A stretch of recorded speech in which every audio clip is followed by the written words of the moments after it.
Hi, everybody. Suppose I should introduce myself a little bit more. My name is Tim O'Neill. I'm the 7-county Twin Cities labor market analyst for DEED. And as you all know, DEED is a really huge department within the state of Minnesota. But within that is the Labor Market and Information Office. And I should say that I usually stack the PowerPoints with almost too much information, an overwhelming amount of information. That way, you guys can have that information later on because there's so many numbers, there's so many statistics that you can get overwhelmed pretty quickly. So it's nice to have the PowerPoint as a reference. It has some links in there. I should also say I brought some handouts. If you guys want to pass these around, that'd be great. Like I was saying before, there's an overwhelming amount of resources and tools through the Labor Market Information Office at DEED. And so it's nice to have a little physical copy of what's out there. And then that way it's kind of, the catching a fish or teaching someone to fish themselves. You guys can look this information up yourselves whenever you need it. If you do need help, my contact information is at the end of the PowerPoint, and you can also get my business card. I brought those for fun too. But yep, I'll be going into current realities and trends in the job market. I'm going to give a little overview of what's going on in the state of Minnesota just for context, and then I'll push right into what's going on in Brooklyn Center, Brooklyn Park, and some of the surrounding cities as well. And just like I said before, you can get this information pretty easily on DEED's LMI website. And if you need that information, it's all on the handouts there. I went to St. Olaf College. I did a history degree and a political science degree. I liked history a little bit more. But I didn't take any teaching courses, so I had absolutely no idea what I was going to do after St. Olaf. So I went to the Humphrey School of Public Affairs. And there they really hone in on your skills of what you can do with these history, statistics, political science skills. And so right after that, I was fortunate enough to get a job with the state of Minnesota. I worked up in Brainerd, Minnesota for about a year. I was the Northwest Regional Analyst, so a lot of driving up there. But I was fortunate enough to come back to the cities where I grew up. I grew up in Apple Valley, Burnsville. So it's nice to be back in the cities. I live in St. Paul, and covering the 7-county metro area. So it's nice to do this. If you guys are not from Brooklyn Center or Brooklyn Park, I'm guessing most of you are, I think. But if you're not, we're totally willing to help you out with any city statistics or regional statistics that you will need concerning the labor market. I think I have you guys for about a half an hour, right? Yes. Okay. So like I was saying before, I'll breeze through a couple of these slides. But the Labor Market Information Office, about 40 people within the First National Bank building. And I've got to say, most of them are at their computers working with these statistics, gathering the data through surveys or censuses, scrubbing the data and publishing it online. But one of the cool things, and I should say it's a ton of information. It's employment, it's unemployment, vacancies, projections, what jobs are in demand, the size of businesses, and just the variety of businesses that are at the city level, county level, regional level, and the state of Minnesota. So you can get almost anything related to the job market through our DEED LMI website. But the cool thing about our Labor Market Information Office in Minnesota is that we have regional analysts. So our job is to take this data that all these other analysts through DEED LMI gather, look through it, kind of beautify it sometimes if you need customized reports or things like that. And we also do presentations such as this from anybody from high school groups, which I have to say are the most scary, all the way up through. You have to be really cool for high schoolers. Otherwise, they lose interest right away.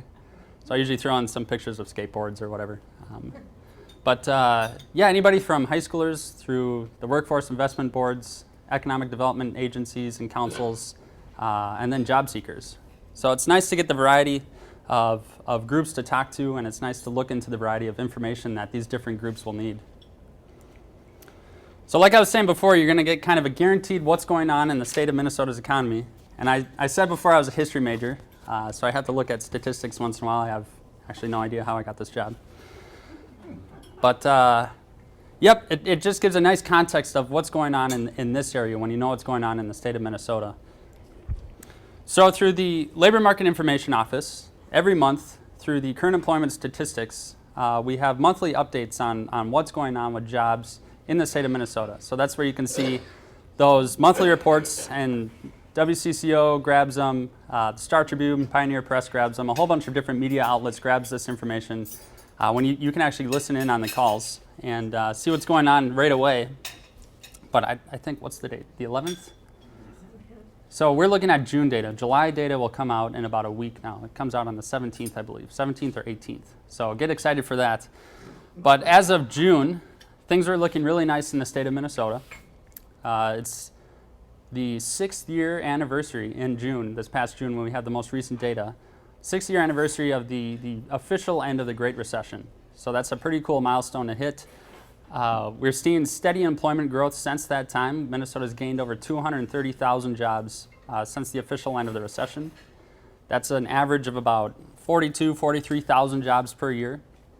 And you can break that down by the months too. So for June, we gained over 2,900 jobs, which was a nice rebound after a little bit of a weak May. But it's nice to see these jobs coming back pretty steadily in the state of Minnesota. And this is information that you can get monthly through the current employment statistics. Another thing that you can grab from that monthly release is what's going on with unemployment. So you've probably seen this through media outlets as well. They love the unemployment rate. But the unemployment for Minnesota, it's 3.9%. That's the seasonally adjusted unemployment rate. And it's really low. It's one of the lowest in the nation when you're looking at all the states.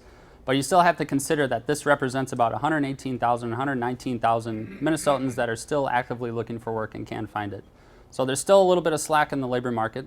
And this is especially so when you consider some of the points of concern I've got here. Unemployment disparities. When we're looking at different demographic groups in the state of Minnesota, whether it's Black, African American groups, American Indian, Alaska Native, Hispanic, and then also different groups like teenagers, the 16 to 19-year-olds. Minnesota has some of the most stark unemployment disparities in the nation. And so looking at the great news, it's kind of cool to see, we'll get to the cool part, kind of from my perspective, because I just look at the data, and the labor market regional analysts just look at the data, and we go out and talk about what the numbers are. And it's cool to see that we've been reporting these numbers. Unemployment's getting low in Minnesota, but these unemployment disparities haven't really moved that much. They're going down, but lots of room for improvement. And it's cool to see that in the 2-3 years I've been here, there's really been an increase in initiatives that are tackling this this issue. One of the biggest ones that recently just launched their website a couple of months ago is Everybody In, the Everybody In initiative. So if you Google that, you can find that, and they've got some great resources, and it's a great initiative to get tackling this point of unemployment disparities. Some other points of concern: lack of wage growth. Since the official end of the recession, Minnesota hasn't seen really any wage growth, especially accounting for inflation. And we're kind of scratching our heads as to why that is with the labor market the way it is. So many vacancies are coming along, and we're projecting many, many more vacancies to come along as people start to retire. So with just supply and demand in mind, you would think that wages would start to go up pretty well here for those looking to get jobs as employers have to raise these wages to grab these people for their needs. And finally, aging population and labor force. This isn't a unique situation for Minnesota with the aging of its population and labor force, but it does mean that we're going to have to compete with other states and other regions in our area, in our nation, and the world for our workforce needs. So that's just kind of a general overview of what's going on in Minnesota. Jobs are coming back, unemployment is low, but there's still points of concern that Minnesota can improve upon, and these are the points where, looking forward, where employers are going to find their workers, their workforce needs, and where job seekers going to go to. Where are they going to go to school? What programs are they going to go into to get their education and training to get the jobs that are out there and the skills that are required for those jobs. So once again, you can delve really into the specifics of these numbers. So I gave a general overview. When you're looking at this, and again, sorry for the kind of misalignment of the slides here, but blue is good, red is bad. It's not political at all. But if you blur your eyes and it's a little bit blurry, you can see that most of the state of Minnesota there is blue. And even the red areas, like Clearwater County up in the northwest, it's only at 7% and some unemployment. I only say only because it's been as high as 25% in recent history. And again, one of the reasons for that is Clearwater County has 2 Native American reservations. And like I was saying before, those unemployment disparities are pretty stark in the state of Minnesota. So things to look at to improve. But here in Hennepin County, 3.7% unemployment rate for June of 2015. So really, really low. And then you can also look at trends. So when you go into our data tools, this is the local area unemployment statistics tool. When you go into it, it gives the information of what's the most current information. But then there's a button, see historical information. Click on that and you can see as far back as you'd like to. And you can download any of our tools into Excel, play around with them, and you can get cool charts like this. So you can see Minnesota historically has lower unemployment than the US. We recovered much faster from the recession than the nation overall. And we're starting to see those rates of employment growth in Minnesota drag behind the US, but that's just because unemployment is so low right now, jobs have come back, and we're already 40,000 some jobs above our pre-recessionary peak. So the US has a little bit more gaining up to do, and that's one of the reasons why they're seeing faster over-the-year employment growths now. So you can see there Minnesota peaked at about 8%. It's down to 3.9%, but then when you look at Brooklyn Park and Brooklyn Center in the next slide here, you can see that they're historically higher unemployment rates than the state of Minnesota. And when you're looking at this graph, Minnesota and the US can be seasonally adjusted in our tools. Other local areas cannot be seasonally adjusted, and that's why you see those seasonal spikes in unemployment. So you can definitely see that during the winter months, unemployment will spike. And then this is, again, delving into those unemployment rates. There's a lot more to unemployment than many people realize at first. So there's that 3.9% in Minnesota, but that's just the U3 level, that official unemployment rate. There's 3 more levels above that. There's the U4 level, that's the discouraged workers, U5 level, marginally attached workers, and then U6 level, that purple line way at the top there, that's the part-time underemployed workers. So right now in Minnesota, that's about 8%. So considering the official unemployment rate is 3.9%, that 8% is significantly higher, but I should say that, and I wrote down this milestone, as of June, Minnesota's working part-time for economic reasons population, so that U6 part-time underemployed level, fell below 100,000 persons for the first time since October of 2008. So it's not only are jobs coming back to Minnesota, the number of people working for part-time reasons is starting to go down pretty nicely too. So we can delve into industry statistics, and I don't want to take up too much time here because we want to get to those Brooklyn Park, Brooklyn Center statistics. But you can see definitely what's going on with different industry sectors and different occupations and occupational groups when you go into our data sets for the Labor Market Information Office. And it's been pretty similar when you're looking at, so this is June of 2014 to June of 2015, and it's been pretty similar when you're looking at these over-the-year growths in industries the past couple of months. Education and health services is almost always leading the way.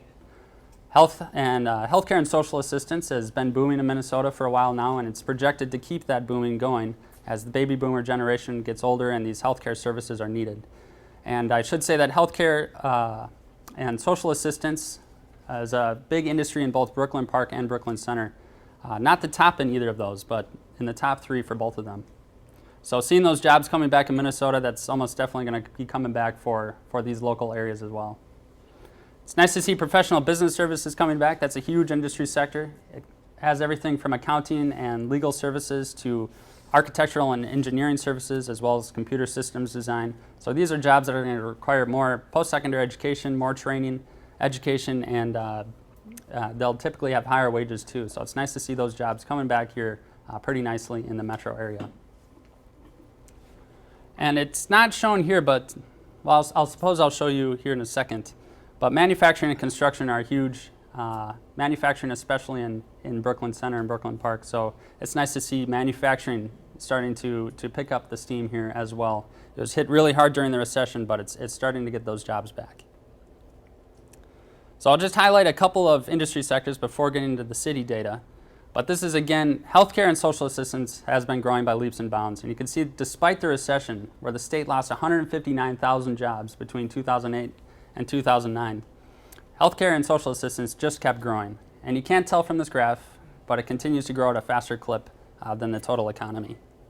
And so when you're looking at this for fun, or if you're showing people that are looking for jobs, these are the types of jobs that we're projecting a lot of growth in over the next 10 years. And I'm going to breeze past all these slides because got about half my time left. Construction, I wanted to highlight this one.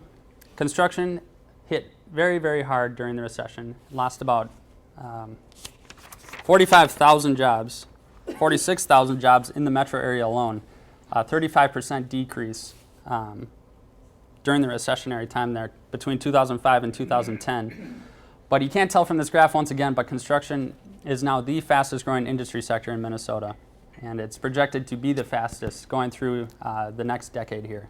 So a lot of jobs that are going to be in demand going forward are these types of construction jobs. And just driving around the metro area, you can see it's a very visible industry sector. So you can see it from the stadiums being built, the light rail that was just built, and of course road construction. So we all love road construction. I actually wrote an article on construction a bit ago, and there's that saying, there's two seasons in Minnesota, winter and road construction. So. And then professional business services, again, a huge part of the metro area. It already passed its pre-recessionary peak a long time ago, and it's continuing to grow at a pretty nice clip, faster than the total economy. And these are the types of jobs in professional business services that are going to be in demand going forward.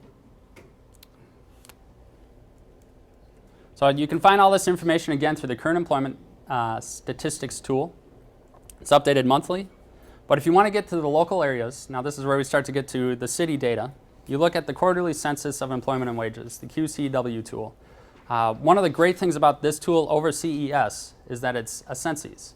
So this is information that is required for employers to report their employment and wage information to our office. And the other great thing about it is you can compare this data very, very nicely to other areas within the state of Minnesota, within the nation. So you can see how growth is compared between Brooklyn Center, Brooklyn Park, and maybe Champlin or Maple Grove, Minneapolis, Hennepin County, and the state of Minnesota. One of the cons about it is that it takes time to gather this information. So when you're looking at this tool, and I encourage you guys to check it out, but there's typically a 6-month lag time when you're looking at this data. So right now we're up through annual 2014, and I know that quarter 1 2015 is coming out soon. So get ready for that data. And so for instance, you can look at the lowest recessionary point, 2010, to the most recent 2014. You can see across the board in Minnesota, industry growth has been nice. The only ones that haven't really seen growth at all are finance and insurance and information, which includes those publishing industries. So you can already tell newspapers are getting smaller, and growth hasn't been as much in that area. And then you can get, once again, looking at this tool, you can look at different geographies, and you can get down to the city level, and you can look at really in-depth industries too. So manufacturing is a huge industry sector, but you can look at the different, there's about 21 subsectors within manufacturing, everything from furniture to computer and electronic product manufacturing to fabricated metal, which is a big part of the metro area here, and especially miscellaneous manufacturing, that medical device and supplies equipment manufacturing. So you can look at what's growing in the region, in the counties, and at the state level. And I didn't do an in-depth look at these industries for Brooklyn Park and Brooklyn Center, but if you need that information, because I only had about a half an hour here, but if you need that information, you can look at it yourselves, or if you want help, definitely feel free to contact me and I'll tell you what's going on.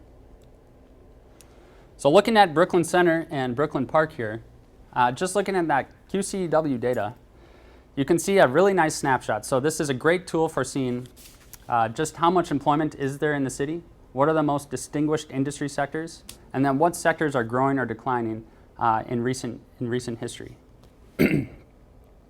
And then you can also look at average weekly wages. So you can see which industry sectors are offering higher wages. So this could be a really nice tool even for job seekers and employers to see what's going on in my area and what are the wages like and what is the growth like.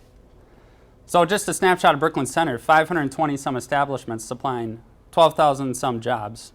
And you can see the largest ones here again, retail, trade, manufacturing, and healthcare. So from the previous slides, we've seen that healthcare and manufacturing have been growing nicely.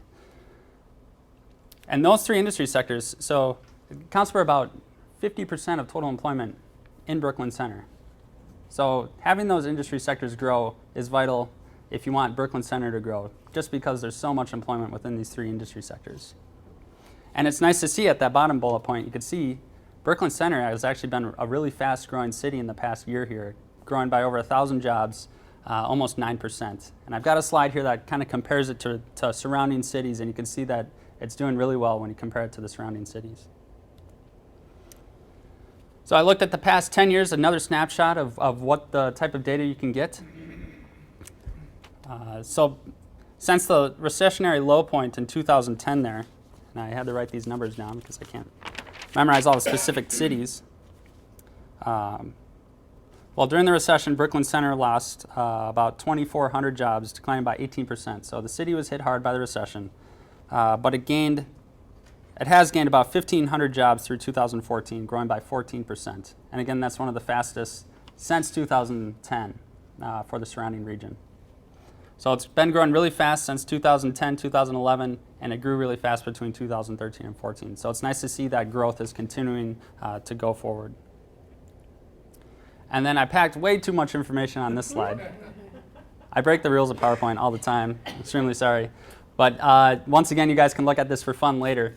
But here we've got 16 of the 20 industry sectors. So sometimes when you're going into these really local areas, you'll have data suppression. So that means, for instance, if you've only got about 1 or 2 major businesses in a certain industry sector, we're not going to report that data or publish it just because of data privacy. And if one has more than 50% of total employment, we won't publish that either, data privacy. But Brooklyn Center, we were lucky to have just 16 out of the 20 major industry sectors here. And I wrote in the notes, but it accounts for, the 16 out of 20 account for about 95% of the total employment in the city. So this is still a really great snapshot of what's going on with the industry sectors. And when you're looking at it later, I highlighted, so I put yearly growth and then kind of the recessionary growth here. Since the recessionary low, I've highlighted the best growing industry sector. So it's been retail trade in Brooklyn Center here. And I highlighted other green ones that are doing really nicely. So healthcare and social assistance, administrative support services, accommodation and food services, and then in the past year here, transportation and warehousing.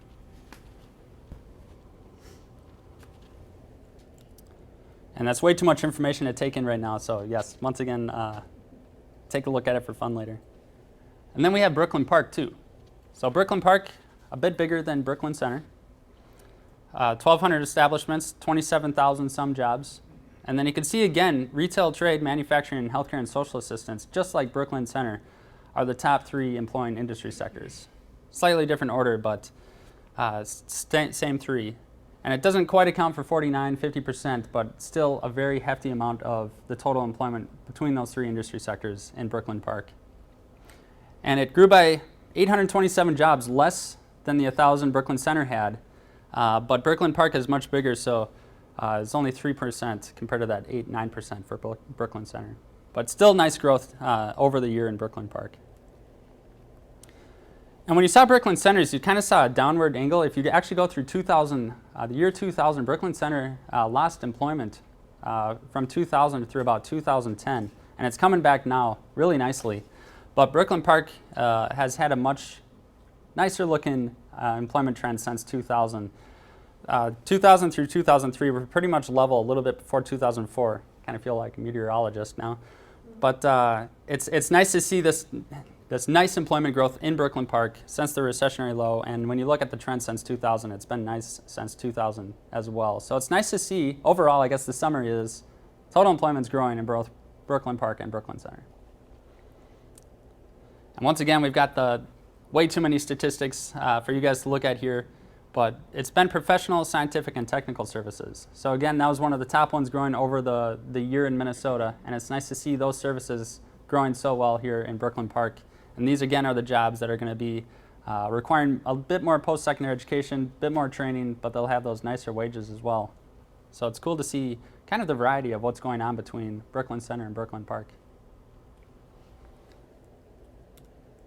So I just kind of did a regional employment growth looking at that recessionary low to the most recent information we have for the surrounding cities here. And I highlighted Hennepin County, Minnesota in red in that group there too.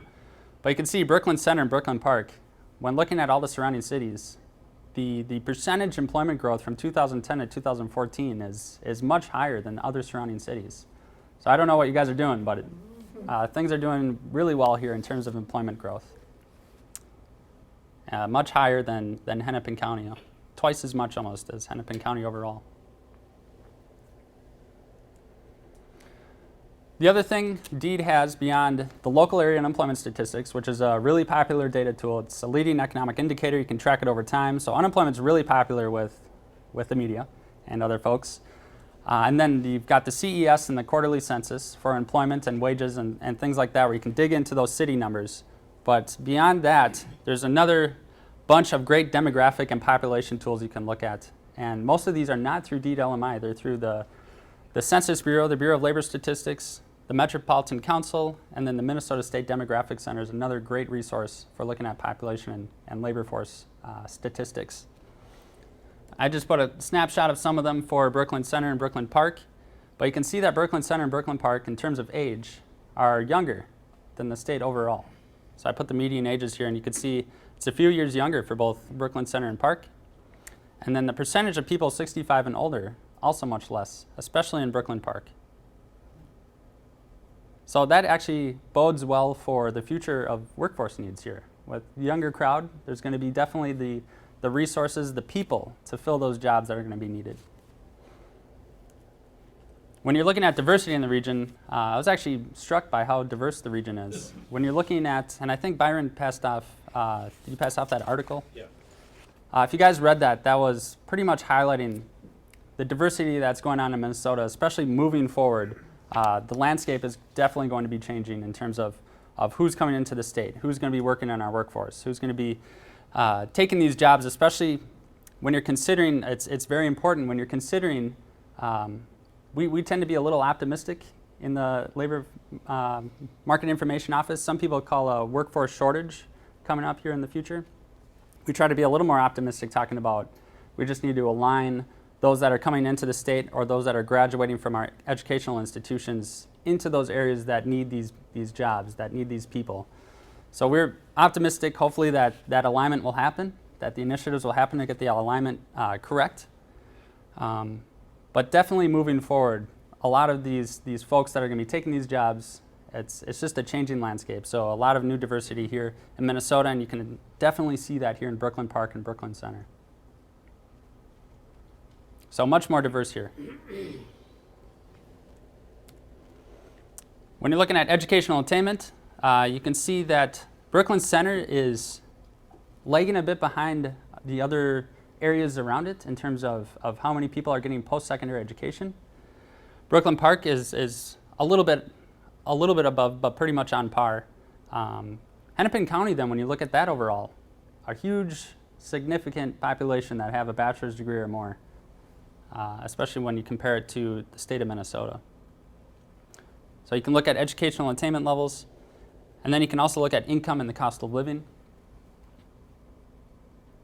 And I should say, too, that we have a brand new tool through the Labor Market Information Office. It's the cost of living calculator. And it's a wonderful tool because through our websites, you can look at those average weekly wages for industries, but you can also look at what are the wages for occupations in our Minnesota Salary Survey, or the name we have for it, Occupational Employment Statistics. And when you're looking at the cost of living calculator, you can compare what people are earning through that Minnesota Salary Survey in the industry wage statistics through the QCW. I'm sorry, there's so many acronyms. But basically, you could see what's the cost of living. You can break it down by housing, transportation, healthcare, taxes, and a whole bunch of other categories. And you can see, are people going to be earning enough to support themselves and potentially any families that they have? So I encourage you guys to check out the cost of living calculator as well, and it's on that resource handout. And we do have, we can forecast future trends, but I'm not going to go into that now because this is for the state of Minnesota, and we're looking at Brooklyn Center and Brooklyn Park. But basically, it's just showing that, yes, our population is getting older. For the first time, those 65 and older have surpassed school-aged folks in Minnesota. You can see where it's growing, definitely healthcare, which is, again, in the top 3 industry sectors for both Brooklyn Park and Brooklyn Center. And then you can look at in-depth industry trends as well and forecasts, as well as occupational projections. So I think with that, I want to see if I've got any more statistics that I wrote down here. I write a lot of stuff on here.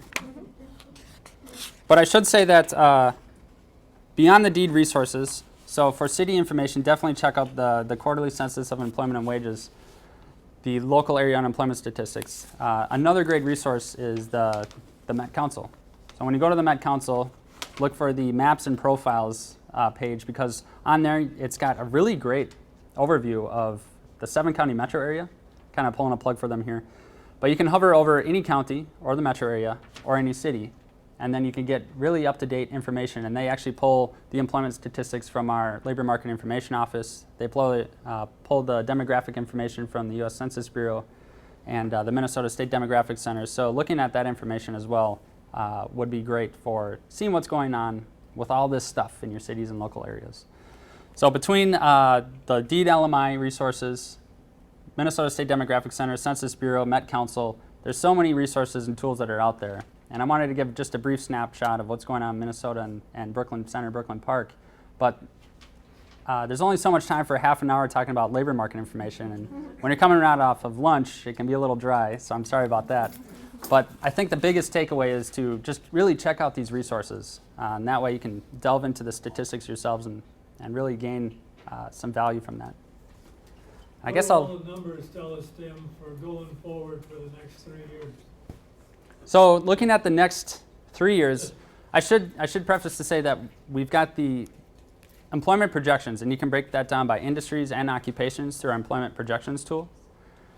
The main default, I guess, for you guys, I would say to look at is the 10-year projections. So right now it's 2012 through 2022, and it's updated every other year. But we also do yearly projections, and those are updated every quarter. So I guess the unfortunate thing is that we don't have 3-year projections. But looking at those 10-year and 1 year, you can get a pretty good indication. It's not going to be 100% correct. I should say that right off the bat. If it was 100% correct, we'd probably be doing other things with a lot more money. But yeah, having the 10-year projections and the 1-year projections really can give you a good indication of the strength and the direction that these different industry sectors and occupations are going in. And I just had a snapshot of that information at the very end of this PowerPoint, but there's a lot more detail when you go to our website. If I may, since it's already 1 o'clock, and I know some people have to leave at 1, Yep. let us thank Tim for his presentation, and if we can.